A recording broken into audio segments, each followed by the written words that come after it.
ঢিং সমষ্টি, ৰূপহী সমষ্টি, চামগুৰি সমষ্টিৰ এই তিনিওটা সমষ্টিত মহিলা উদ্যমিতা আঁচনি আমি লোকক বিধানসভা নিৰ্বাচনৰ আগত দিয়া নাছিলোঁ।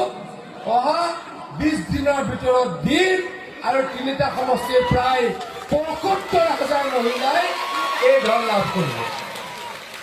এতিয়া আকৌ ভোট দিব নিদিব, সঁচাকৈ ক'ম, আকৌ কৰি আছোঁ। কিমানে হাত দাঙিছে ভোট দিম বুলি কওঁতে?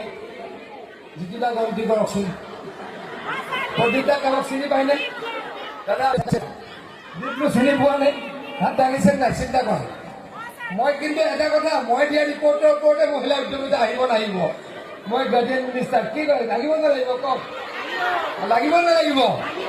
দীপটো তুমি বিধায়ক আছিলা, লাগিব নালাগিব? সঁচাকৈ লাগিব? প্ৰদীপদা লাগিবনে? মই চবকে সুধি লৈছোঁ, দিব লাগিবনে? জিতুদা আপুনিতো গাইছে এতিয়া, লাগিব? জিতু গোস্বামীয়ে কৈছে একদম লাগিব।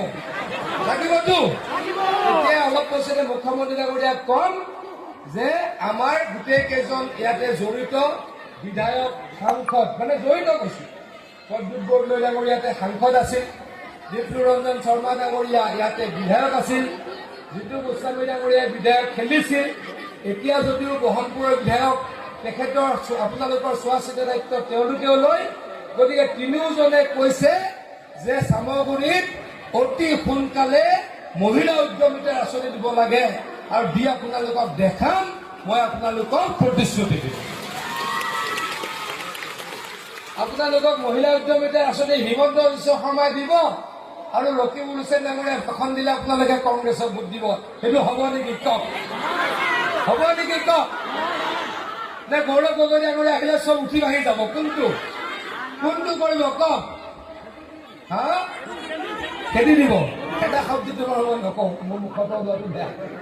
মই কোৱা নাই যে মই কোৱা নাই, আপোনালোকে কৈছে, মই এইবিলাক কথা নকওঁ। খেদি দিম বুলি আপোনালোকে কৈছে, মই কোৱা নাই। কিন্তু খেদি দিম বুলি আপোনালোকে কৈছে, মই কোৱা নাই। মই তেনেকুৱা কথা নকওঁ, কিন্তু অনুৰোধ কৰিছোঁ, আমি আকৌ কৈছোঁ, অহা 20 দিনৰ ভিতৰত চামগুৰিত, ৰূপহীত আৰু আমাৰ ঢিং সমষ্টিত মহিলা উদ্যমিতাৰ ৭৫,০০০ মহিলাক ১০,০০০কৈ টকা দিম। এটাই মাত্ৰ অনুৰোধ, আপোনালোকে এই লোকসভাত আপোনালোকে আমাক ভোট দিব। মই আকৌ কৈছোঁ, এই লোকসভা নিৰ্বাচনত আমাৰ হাৰিলে একো নাযায়, যাব নেকি কিবা? আত্মসহায়ক গোটৰ মহিলাসকলৰ ১০,০০০ টকা। যিসকল মহিলা এতিয়ালৈকে ১০,০০০ টকা পোৱা নাই, ডিং, ৰূপহী, চামগুৰি, এই তিনিটা সমষ্টিৰ মহিলাসকলে ২১ তাৰিখ আৰু ২০ তাৰিখ, ২০ আৰু ২১ তাৰিখৰ ভিতৰত তেওঁলোকে পাব ১০,০০০ টকাৰ চেক। মই যে লাখ লাখ মহিলাৰ বাবে আজিৰ গুৰুত্বপূৰ্ণ এটা আঁচনিৰ বিষয়ে লৈ আহিছোঁ। যিসকল মহিলা এতিয়ালৈকে পোৱা নাই, তেওঁলোকে পাব ২০ আৰু ২১ তাৰিখে পাব ১০,০০০ টকাৰ চেক।